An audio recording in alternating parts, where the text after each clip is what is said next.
Hello everyone, this is Saad Abdul Jabbar, 575 Current Events in Healthcare. Today I'm presenting the fourth current event about green spaces and its effect on mental health.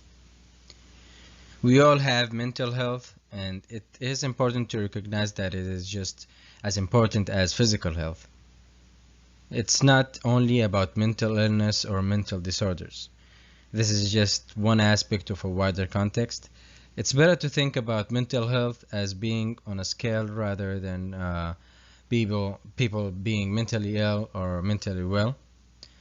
So we're all going up and down based on things like genetic structure and the environment around us, the conditions in our lives, and the stress that we might go through in each day too. So I know what you might be thinking about this point, like, oh, this presentation is going to be really, depressing. But there's a happy side too for fighting this illness, especially in the COVID-19 pandemic that we're going through right now. So personally, I'm not anti-medication, and but I believe in fighting these disorders or any diseases with every possible tool, not only by medications. But if we only throw medications at it, we're not going to cure it, or at least we have not done this so far. And so there is no question the COVID-19 pandemic has taken an enormous emotional toll. Currently, a quarter of Americans describe some symptoms of clinical depression, according to data from the Centers for Disease Control and Prevention. In fact, researchers at the University of Washington warn that we should prepare for an epidemic of clinical depression. The stress we feel is normal and is a normal human response to the severe crisis. And knowing and accepting these feelings prevents the stress from turning into disorder. So in the end, antidepressant can be an imperfect yet important tool, uh, as a lot of experts also agree. But the use of the other tools to help prevent this disorder mentally as well as physically, planting trees in urban areas especially, is one of the best and less costly, and it would make the healthcare equal for many communities, and it's a really good decision for all patients who might suffer from mental illness or might develop one in the future. So in the coming slides, I will discuss mental health and mental illness and its indicators and what we found so far to treat it and or decrease its effects, and the effects of having trees in urban areas where many people feel depressed from the lack of trees, and then a conclusion. So yeah, let's start with the first slide for mental health. Mental health. So what is mental health? The World Health Organization defined mental health as a condition of well-being in which every person understands his or her own potential, can cope with the normal stress of life, and can work productively, and is able to make contribution to his or her community. So being mentally healthy means being resilient and able to cope with difficult times, feeling in control, being optimistic and confident, feeling good about yourself, managing and expressing your emotions, and building and maintaining good relationships. So we all face moments when we feel overwhelmed, worried, nervous, sad, frightened, or upset, where these are all natural feelings. However, when these emotions become intense enough to interfere with a person's ability to work on a regular basis, these feelings become persistent over time, and then it can develop into a mental health condition. So mental health is basically a scale where at the low we can see mental disorders such as depression and anxiety, and on the other hand we have conditions of good mental well-being where people typically are happy, satisfied, and feeling fulfilled. So what is the goal of mental health?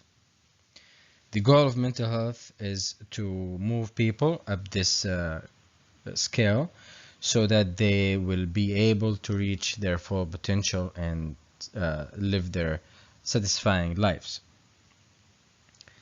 And just so we know, when these conditions are left untreated, the mental disorders can be chronic and long lasting and associated with increased disability, and they will have significant impact on daily function and our daily work, with our friends, with our families, and everyone. Mental illness. So, what is mental illness? Mental illnesses are health conditions involving changes in emotion, changes in the way that we think, and changes in behavior, and the way that we act, or actually a combination of all these three. Mental illness is widespread because 1 in 5 people, either teenagers, younger adults, and adults, may be actually affected by it, so at any age. In order to get treatment, the first phase is actually recognizing that someone has mental illness, and controlling of symptoms comes after, as in the second phase. Of course, after certain signs of having mental disorder have been identified. Some of these indicators include significant change of attitude, failure to engage with challenges and everyday activities, severe anxiety, long-term sadness and depression, changes in eating and sleeping patterns, excessive mood swings, excessive anger, paranoia, and many more. So examples of mental illness like post-traumatic stress disorder, PTSD, which is an anxiety disorder caused by very stressful, frightening, or distressing events that happened in the past. Then we have depression, which is a mood disorder that causes persistent feeling of sadness and loss of interest. For example, if someone used to enjoy something, now they lose the interest in doing it.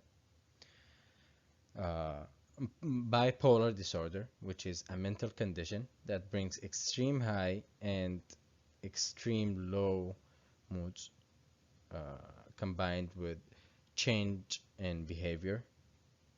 Schizophrenia, which is a long-term mental disorder caused by abnormal social behavior and failure to understand what is real, involving a breakdown in the relation between thought, emotion, and behavior, leading to faulty perception, inappropriate actions and feelings, withdrawal from reality and personal relationships into fantasy and delusion, and sense of mental fragmentation. So, what is the treatment? There is no guaranteed solution to avoid mental illness or mental illnesses. But the good thing is there are medications and psychotherapy to control these symptoms. And the warning indicators that we discussed that might serve to notify the need for therapeutic assistance in healthcare.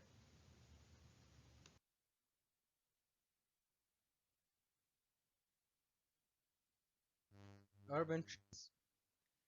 The growth in cases of depression in urban areas is rising even more than before, especially with the COVID-19 pandemic.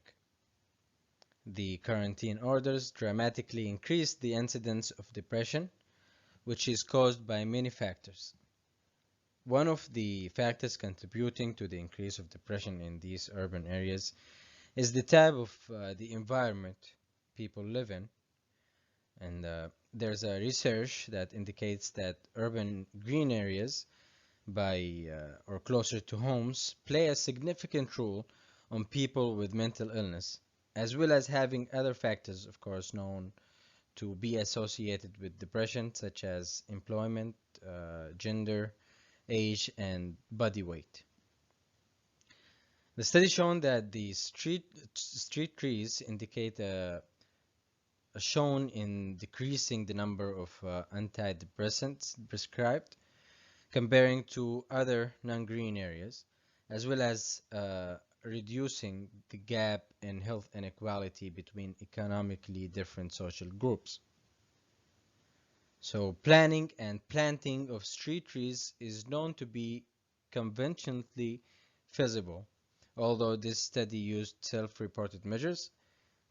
This aspect should be taken into account, especially when recreating and planning and redesigning areas in such places like in urban areas, urban cities, in order to provide better, healthier, and equal healthy lifestyle. So, being born in a geographical area might put you at a higher risk of some of the most deadly diseases. And such areas like these do not have as much access to natural or green open spaces, places like parks, for example. Researchers have found by just having access to parks has a direct relationship to mental health, knowing that with lesser access to nature, the community members are often anxious, more depressed, and may be struggling with attention disorders.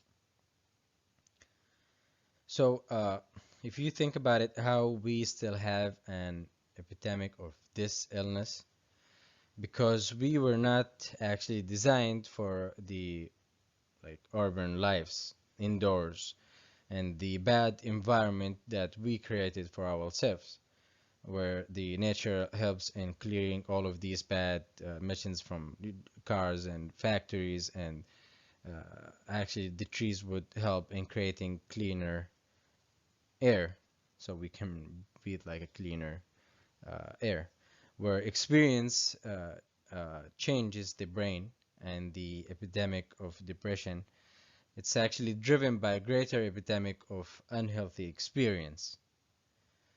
So the most effective way of balancing neurochemistry is to balance our lives, where experience changes the brain. Trees benefits on health. Trees are essential gifts in our lives, as we have depended on them for food and shelter from the start. Unfortunately, it's being kind of removed by the growing industry. But why do we need them, and how it can actually benefit us and the environment around us? It actually can help us in many ways, not just for mental health problems. And examples can be shown in air. The air is fresh in green spaces, where trees act as a natural air filters, absorbing the harmful pollutions, while knowing that it is more beneficial in urban areas, where it is most polluted with many industries and many transportation, where trees can actually reduce up to 24% of particulate matter around them by cleaning the air and cooling heat traffic cities. And in water, where trees can help to defend against floods, where they absorb water in the soil, where a tree can intercept up to 15,000 liters of water a year, So, especially in areas that might face dangerous floods, it should be really important idea to consider this. And actually, forests are home to 80% of all animal and plant species, while it is also can control the insects and keep them from overgrowing, which will lead to healthy and thriving ecosystem.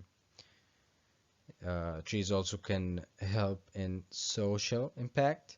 It is not only important for environment, it is also important for the society, where over 1.6 billion people are dependent on natural resources as well as the job opportunities trees can provide.